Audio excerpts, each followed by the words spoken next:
because I know your lordships have got, my lord, what is my interpretation Yes, of yes.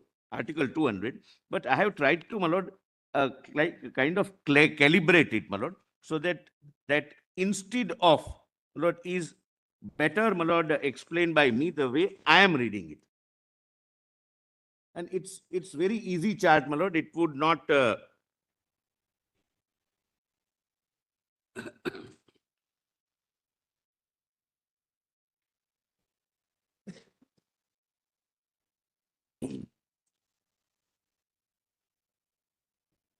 sorry.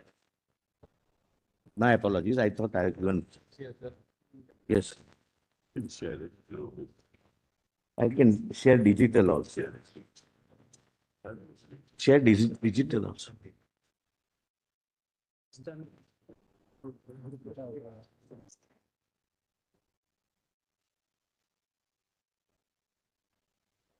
Rest of it is shared with on digital, this thing, for rest.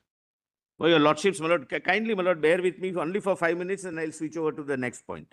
The governor shall declare, I'm not repeating declaration has its meaning. It's a constitutional declaration. He has 3 options. First, let us come to the first option, grant assent. Now, what are the facets of granting of assent?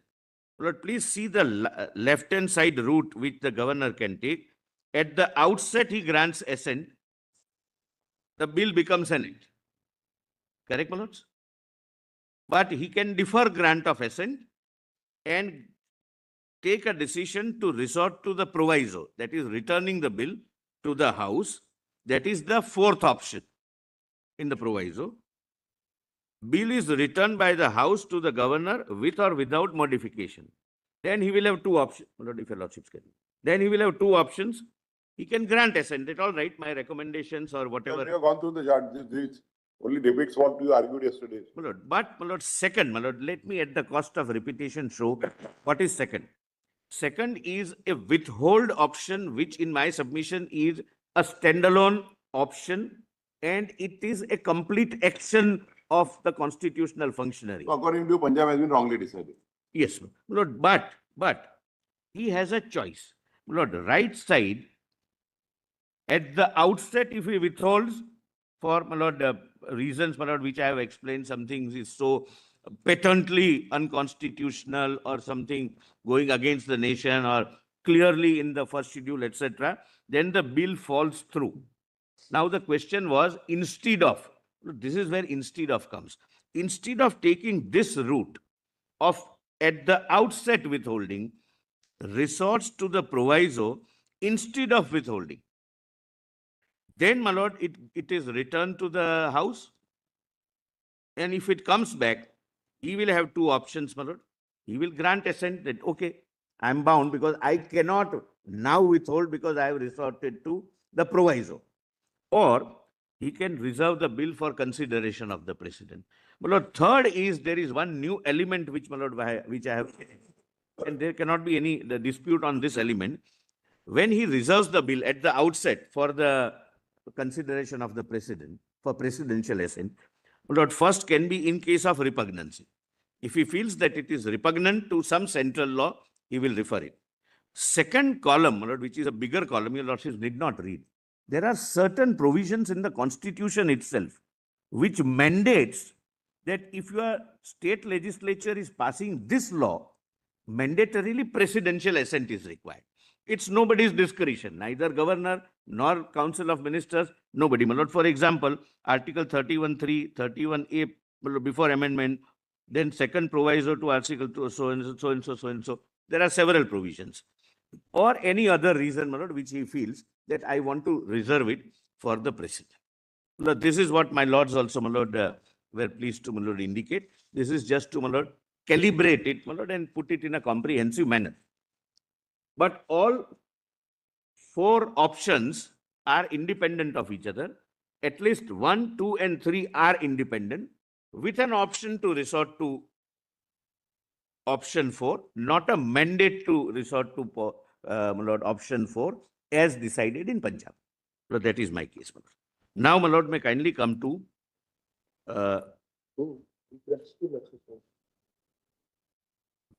page number. Second meeting, you can choose to resort to the pro.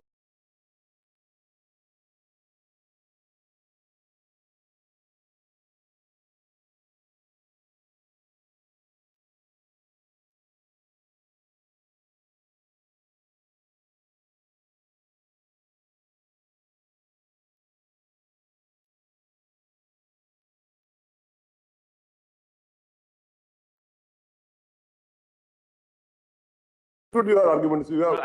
That argument is over. I'm coming to the next argument. Well, there are some judgments which I have cited, how proviso is to be interpreted, but I don't wish to cite it here. It's a fairly settled proposition and your lordships are fully aware. It is cited for ready reference. Very well-known phrase. Yes, yes. Page 187. This is the second question which I am addressing. The first part is over. 200 and 201 is over. Whether governor is bound by the aid and advice tendered by the council. That is page number? 187 of my written submission. So PDF page also same. PDF page is Well, your lordships have Yes. PDF page or the physical file, my lord. I can accordingly. The PDF page is 94. Para 166, my lord.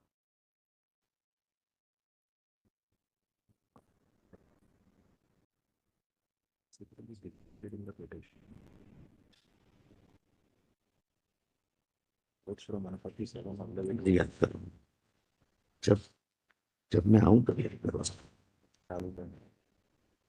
जब वहां पे पहुंचूं तब याद करो.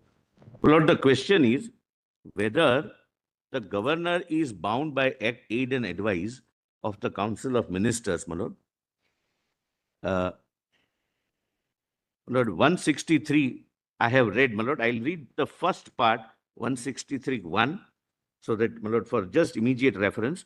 There shall be a council of ministers with the chief minister at the head to aid and advise the governor in exercise of his functions, except insofar as he is by or under this constitution required to exercise his discretion or any of them in his discretion. Correct, my lords? So functions can be discretional, based on discretion, or as per aid and advice. My lord, what is the demarcation? That is the question, my lord, before your lordships, my lord. My lord, here, minimum, my lord, I'll skip what is not relevant, but the minimum constituent assembly debate, my lord, which is relevant for your lordships to consider the question, my lord, is at page 187 bottom. Lord, Mr. Kamath objected this discretion and it was answered by Mahavir Tyagi. Lord, please have a look at Mr. Kamath's objection. When you, sir, raised a very important issue the other day, Dr. Ambedkar clarified this clause by saying that the president is bound to accept the advice of his ministers in exercise of all his functions. But here, Article 143 vests certain discretionary powers in the governor. And to me, it seems that even as it was bad enough. But now, after having amended Article 131 regarding election of the governor and accepted nominated governors, it would be wrong in principle and contrary to tenets of principle of constitutional government, which you are going to build up in this country. It would be wrong, I say, to invest a governor with these additional powers, namely discretionary powers. I feel that no departure from the principle of constitutional government should be favored except for reasons of emergency, and these discretionary powers must be done away with. I hope this amendment of mine will commend itself to the House. Then, my lord, this argument is responded to by Sri Mahavir Tyagi, lord, which is here. I beg to differ from my honorable radical friends, Mr. Kamath and Professor Shibban Lal Saxena. And I think the more powers are given to provinces, the stiffer must be the guardianship and control of the central in the exercise of those powers.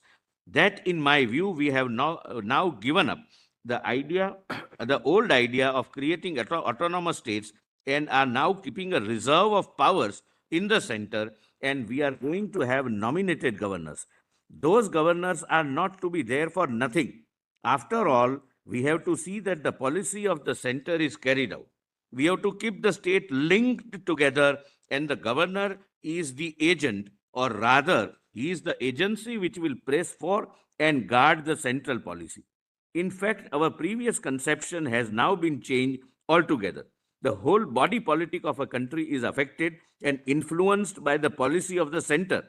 Take, for instance, subjects like defense involving questions of peace or war, of a relationship with foreign countries, of our commercial relations, exports and imports.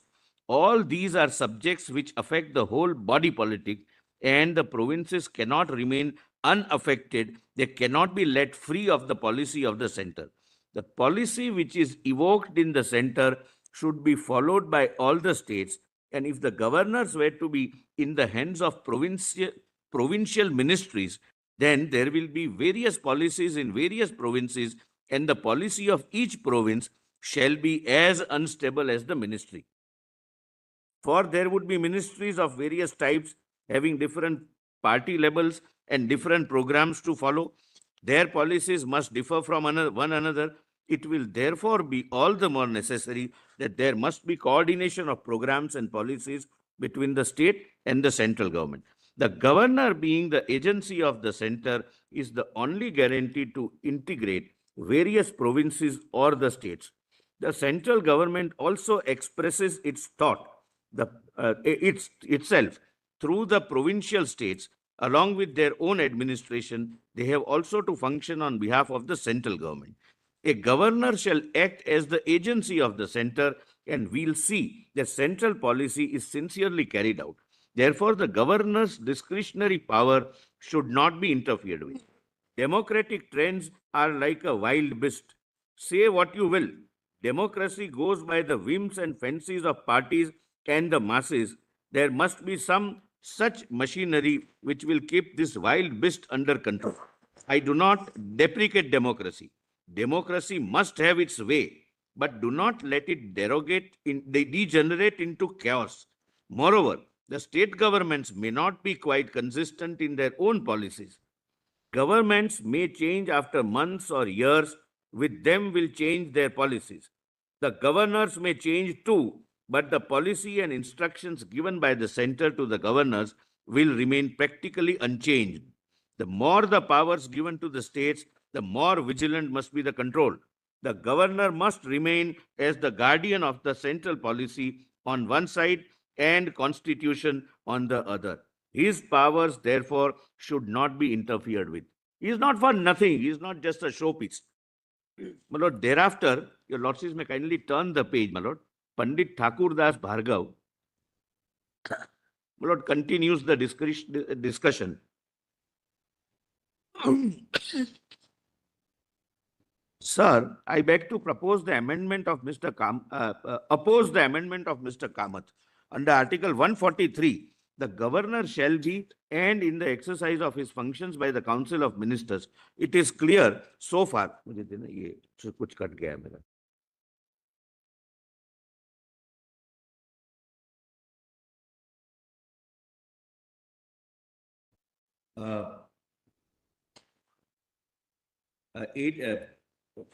Article 143, governor shall be aided in the exercise of his functions by a council of ministers.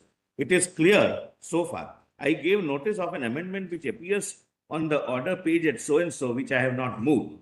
In that amendment, I have suggested that the governor will be bound to accept the advice of his ministers on all matters except those which are under this constitution required to be exercised by him in his discretion. My submission is that it is wrong to say that governor shall be a dummy or an automation. As a matter of fact, according to me, the governor shall exercise very wide powers and very significant powers too. If we look at Article 144, it says the governor's ministers shall be appointed by him and shall hold office during his pleasure.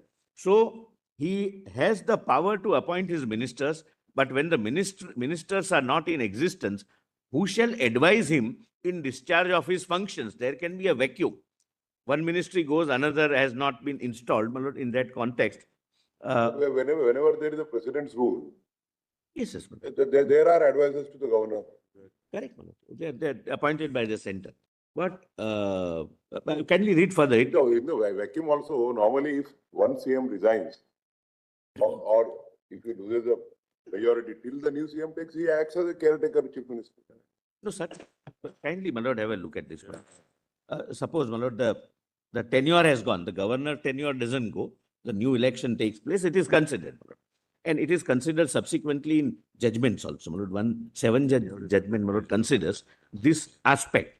Then again, when the governor calls upon the leader of a party for the choice of ministers after a previous ministry has been dissolved, in that case, there will be no ministry in existence, and who will be there to advise him? Therefore, he will be exercising his functions in his discretion. It is wrong to assume that the governor will not be charged with any function which he will exercise in his discretion. Article 175 and 188 are other articles which give him certain function which he has to exercise in his discretion. That is Article 200, and 188 is emergency powers. My submission is that, according to me, the governor shall be a guide, philosopher, and friend of the ministry as well as people in general, so that he will exercise certain functions, some of which will be in the nature of unwritten conventions, and some will be such as will be expressly conferred by this constitution. He will be a man above party, and he will look at the ministry and government from a detached standpoint. He will be able to influence the ministers and members of the legislature in such a manner that the administration will run smoothly. In fact, to say that a person like him is a mere dummy, an automation, or a dignitary without powers is perfectly wrong. It is quite right that so far as our conception of a constitutional governor goes, he will have to accept the advice of his ministers in many matters. But there are many other matters in which the advice will neither be available, nor will he be bound to accept that advice. My lord, thereafter, my lord, Dr. Ambedkar's speech, which I have read, my lord, in a different context. So, my lord, I am not reading it here, but he, my lord, substantially echoes the Mahavir Tyagi view and the view of Pandit Thakur Das. Now, my lords, may kindly come to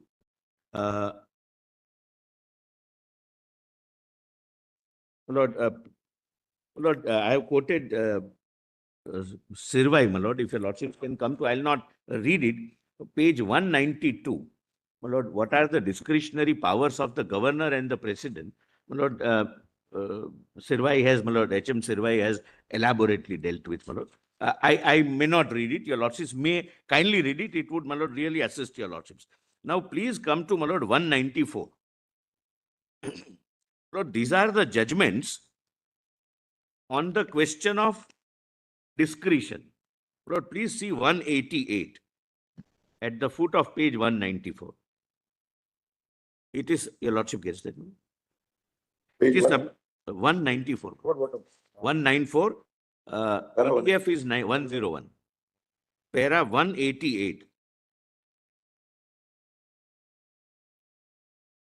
It is submitted that this honorable court has carved out an exception to the general rule of the aid and advice, which is not expressly stated in the Constitution, however, which is in consonance with the intent of framers of the Constitution of India and also with the scheme of functions and powers of governor provided therein. A reading of the judgments discussed below and other provisions of the Constitution of India would show that inter alia, the following are the exceptions to the general rule of aid and advice, where the Constitution expressly provides for the same. For example, Article so-and-so, so-and-so, so-and-so, where he will not be bound by the aid and advice, and there cannot be any dispute. These are constitutional mandates. B, where the legislative intent emerging from the interpretation of any provision of the Constitution, like the powers under Article 200, 356, or the power to dismiss the government which has lost confidence but refuses to quit, as has been mentioned in the report of Justice M.M. Punchi Commission and have been concurred by a 5-judge bench of this honorable court in Nabam Rabia. I'll read, my lord, very illuminating paragraph of Nabam Rabia, where the constitutional courts specifically declare that certain functions ought to be exercised by the governors on his own. My lord, your lordships have developed this law, my lord, by judicial decision making. Power to summon or prorogue the House of Legislative Assembly under Article 174 when there are strong reasons and material to show that incumbent Chief Minister and his Council of Ministers seem to have lost the majority of the House. Then situations or matters where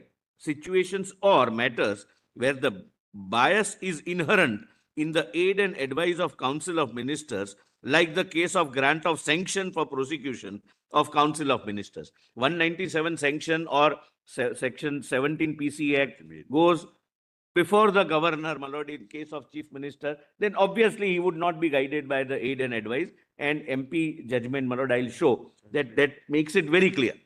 Now your lordships may kindly see, my lord. This is, my lord, Lord, I'll skip that judgment. Please come to 197, Samsher Singh. Samsher Singh, my lord, is a 7-judge bench judgment. At the outset, I may point out that Samsher Singh's 7-judge bench judgment is taken note of in State of Punjab versus Union of India, but the relevant paragraphs appears to have missed. It doesn't take care of the relevant paragraphs. I can, my lord, make that statement, my lord. If it is challenged, my lord, we can show it from the, it's not there, my lord. I can't, my lord, in State of Punjab versus Union of India, the 3-judge bench, my lord, 2024 judgment, takes note of Samsher Singh, but it has escaped the attention of the bench of these 2 paragraphs, which according to me is the real law of them. Lord, your lordships would find, my lord, that judgment at page 11669. Just put a note, my lord. That judgment, my lord, volume 5.29, judgment starts at page 11660. Punjab Volume 5.29. At page, it starts at page 11660. Samsher Singh is cited at para 16. Para 16. 16 at page 11669. 1 minute. Not only 2 paragraphs are noticed.